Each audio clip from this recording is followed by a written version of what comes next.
What's up, Urban Acolyte family? My name is Prince, and I am an Urban Acolyte. Last month, there was a fight in China between an MMA coach named Xu Xiaodong and a Tai Chi master named Wei Lei of the Thunder Fist style of Tai Chi.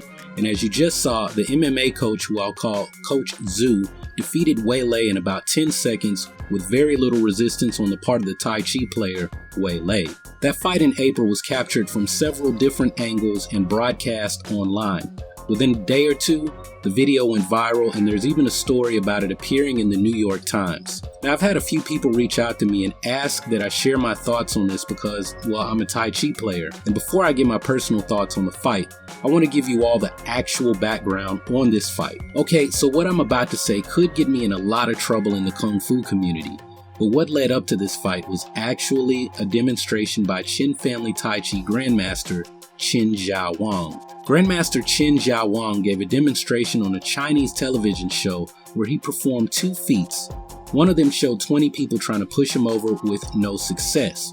The other demonstration showed him neutralize the push of a strong man who towered over Grandmaster Qin and should have been able to easily push him over, just based on his appearance. I mean, dude makes Luke Ferrigno in his Incredible Hulk days look like a little guy. Well, by the end of the show, Grandmaster Qin appears to have some superhuman skill from years of training his family's Tai Chi style, and also him being the Grandmaster of that style. The thing is that these demonstrations can be fake. When a group of people is pushing on someone in a demo, only one of them is actually applying any force. In the demo with the strongman, Grandmaster Qin places his hand so that the strongman is actually unable to apply force on Qin Xiaodong. Also, there's the possibility that these people may have been paid to be cooperative participants in the demonstration. Also, I have to mention that there are several fighting circuits that broadcast sanshao competitions on television in China. Now, the word sanshao literally means free fighting, but the sport sanshao is called Chinese kickboxing. It's a lot like Muay Thai, but some competitions don't allow knees and elbows. Also, takedowns are allowed in sanshao. So before you start saying the Kung Fu's no good, remember that Kung Lee competed in the UFC and he had a sanshao background. By the time Kung Lee came to the UFC, well, he was already past his prime. But I can point you to a school in Louisville, Kentucky putting out MMA guys who trained Brazilian Jiu-Jitsu and they trained sanshao for their stand-up game. Anyway, I mentioned the televised sanshao competitions because, well, I'm hearing that as many as 30% of these fights are fixed, meaning someone is paid to lose. There are some instances where sanshao fighters representing famous Tai Chi families are pitted against their own students so that they will always win, which makes the school look good. So this sets the backdrop for this fight between Coach Xu and Mr. Wei Lei. Coach Xu came out of a sanshao school where one of his classmates is now in the UFC, so I'm guessing this was a pretty decent program. Xu actually participated in one of the first MMA competitions in China. He was submitted by a Brazilian Jiu-Jitsu fighter, and he shortly retired from competition. He began coaching people, and he actually runs an MMA gym in Beijing. So he also took out this personal mission to call out the frauds in the sanshao community because he wanted to improve Chinese martial arts as a whole. So part of it involved calling out these fake matches, but it went on to include calling out fake so-called masters who set up these fake demonstrations. Now, for whatever reason, he also started calling out the Qin family. Now, if you don't know, Qin Family Tai Chi is big business.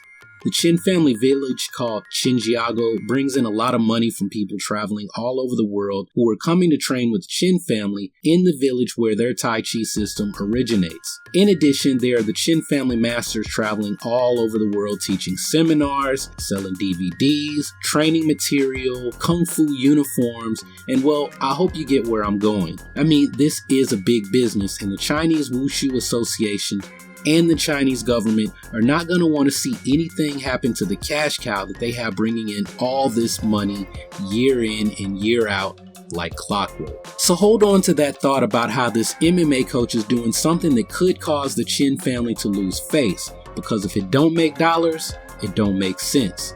And the People's Republic of China ain't about to lose dollars over some nonsense. And this is going to come up again in a little bit, so hold on. Well, anyway, this guy, Wei Lei of the Thunder Fist style, and well, I'm going to tell you, I've heard of the Pai Lei Chuan style, but I don't think it's a Tai Chi style. That's the Kung Fu style that Mo-Pai people study, so I'm not sure about this Wei Lei dude already. But this is where it gets really crazy.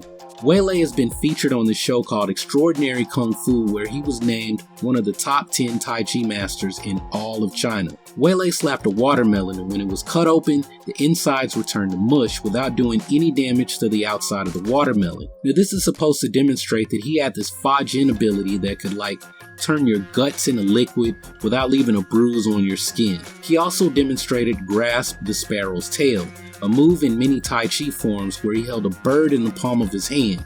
When the bird tried to take off and fly, it was unable to push off from Wei's hand. Now the Grasp the Sparrow's Tail thing may not make sense to you if you don't know anything about Tai Chi, but there's this story about Yang Luchan's third son, Yang Jiangho, performing this feat over 100 years ago to demonstrate his softness and his ability to neutralize opposing forces. Later, someone from the show admitted that Mr. Wei's feats were all faked.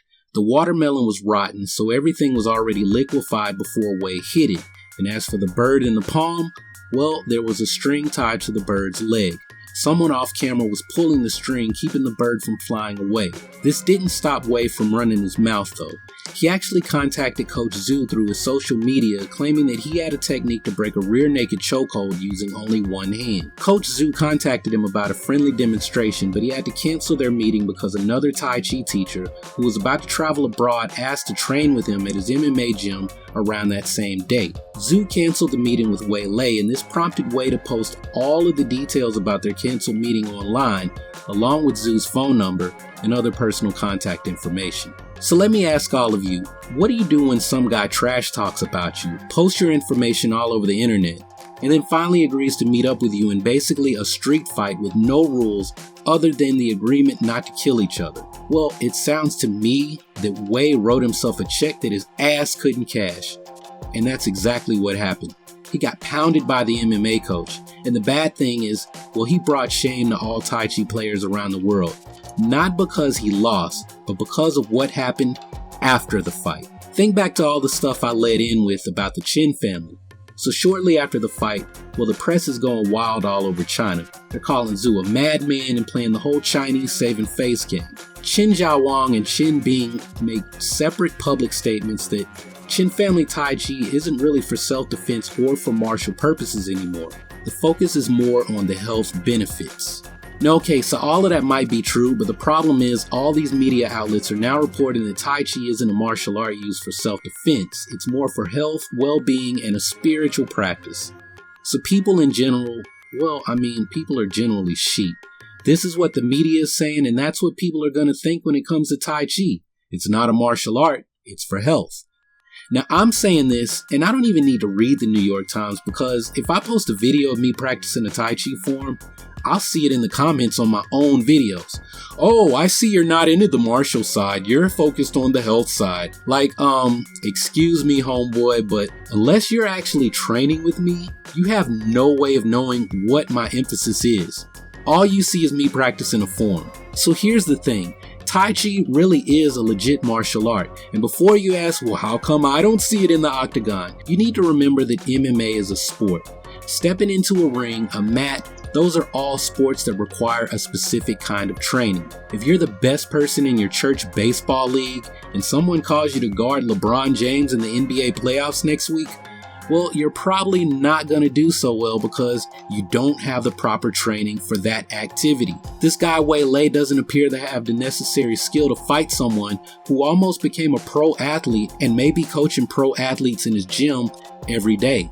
Also, to use Tai Chi in a fight, well, it requires the necessary training, but it also requires one have what's called Pung or Tai Chi energy.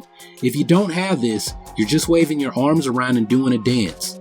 The Tai Chi body is described as steel wrapped in cotton. When someone touches your muscles, they feel soft and relaxed, even though you're able to still generate a lot of power from that relaxed state. Now, even having that prerequisite is not enough. You still have to train to fight. So think of all of this as you have a really fancy sports car, but I'm going to drop in the motor from a Geo Storm and give you some beat up tires.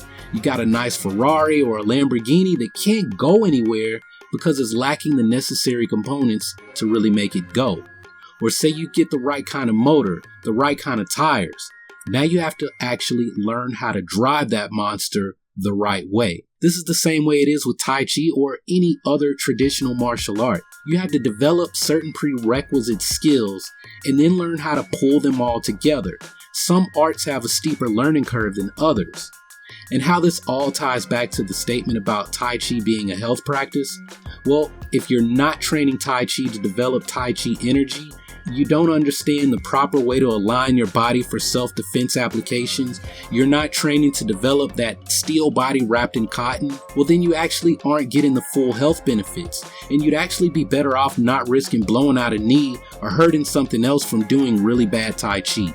I mean, if Tai Chi is only for health, I can think of better things, like just go do yoga. If you're a single guy like me, really it would be a better use of your time. Just hit the grocery store around time yoga classes let out and look at all those girls in yoga pants. If you live here in Nashville, just hit the Target on White Bridge Road around 7 p.m. and it's like invasion of the yoga booties up in there. Damn.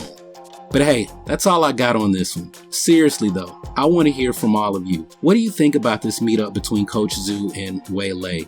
A lot of people are trying to promote this as, well, Tai Chi can't stand up to M.M.A, but it's all about the practitioners. This Wei Lei dude popped off at the mouth, and at the end of the day, Xu popped him in the mouth and made him shut up. The only thing that sucks now is how Coach Xu is the one being demonized now because, well, the Chinese government is trying to protect the image of Chinese Kung Fu. Anyway, let me know your thoughts below, and I'll be checking back to see what you all have to say. If you haven't subscribed already, go ahead and click the subscribe button so that you can take your first steps towards becoming an urban acolyte. Start the journey of becoming a hero of your own story and become a force for change in your community. If you caught my live stream yesterday, I'm working on a few videos. Once the school year wraps up next week, expect to see a lot more videos on Star Wars, my Guardians of the Galaxy review, and I'll have time to finally start covering American Gods and Into the Badlands. So stay tuned for all those videos coming soon. While you wait on those videos to post, be sure to check out my video on this triple threat movie that people are calling The Asian Expendables, or click here to check out my video on Ip Man 4. Well, that's all I got for this one, so thanks for watching. Y'all keep on breathing, and may the force of others be with you, always.